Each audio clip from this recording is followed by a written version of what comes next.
praise. Amen. So muli sa mapagpalang gabi po sa ating lahat. So ipagpauman ninyo po kung kami ay naparito sa Sample Market. Kami po ay maghahayag lang ng libreng salita ng Diyos. At mga kapatid, mga kaibigan, kung yung mga po na nabibigay ng lang, yung salita ng Diyos, wala pong bayad iyan. Alam niyo po, mga kapatid, mga kaibigan, marami po siguro sa atin dito hindi first time makarinig ng salita ng Diyos. O marami dito sa atin kilala ang Diyos o tumatawag sa Diyos. Pero alam niyo po ba na merong nakasulat sa Mateo chapter 7 verse 21. Sabi po ng Panginoong Jesucristo, hindi lahat ng tumatawag sa akin, Panginoon, Panginoon, ay makakapasok sa kaharian ng langit, kundi yun lamang sumusunod sa kalooban ng aking Ama na nasa langit. Alam niyo po, mga kapatid, mga kaibigan, na hindi po lahat ng taong tumatawag sa pangalan ng Diyos ay makakapasok sa kaharian ng Diyos. Alam niyo po, marami po sa atin dito kilala ang Diyos, pero ang totoo, hindi talaga natin isinusuko pa ang ating mga kasalanan.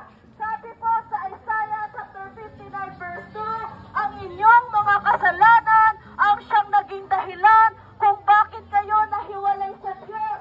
Kaya't hindi ninyo siya makita at hindi niya kayo marinig. Ang ating mga kasalanan, yan ang naging dahilan kung bakit tayo nahiwalay sa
para po sa ating lahat.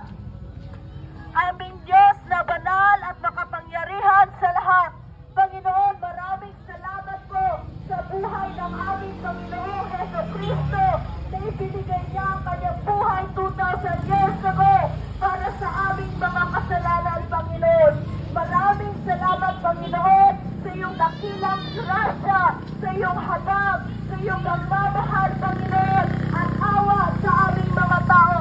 Lord, pagpalain niyo po, Panginoon, yung mga nakikinig ng iyong mga mensahe at sinisikap na matupad ito, Panginoon, na wali ang iyong mga salita ay tumimo sa mga puso ng bawat isang nakikinig upang ito ay mamunga at aming maipabuhay, Panginoon.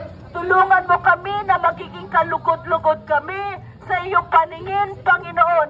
Sabi mo sa Romans chapter 12 verse 1, ibigay ninyo ang inyong mga buhay sa Diyos bilang isang handog na buhay, banal at kalugod-lugod sa Diyos, sapagkat ito ang karapat-dapat na pagsamba ninyo sa Diyos. Panginoon, maraming salamat po at iniaalay namin sa iyo ang aming mga buhay, ang aming mga lakas at aming mga hilinga. Pagpalain niyo po, Panginoon, yung mga nagtitinda, namimili, yung mga pumapasok na estudyante, Lord, maging yung mga walang trabaho. Pagpalain niyo po, Panginoon, ang bawat isa sa lahat ng area at aspeto ng aming mga buhay. Hayaan niyo po, Diyos, na makilala ka ng bawat isang naririto ng lubusan. Ito po ang aking samot panalangin na may kasamang pagpapasalamat sa pangalan ng Panginoong Jesucristo na aming Panginoon at tagapagligtas. Amen and amen. So God bless po mga kapatid. Mahal po tayo ng Panginoon. Hindi mo iniikot siguro. Anong iniikot?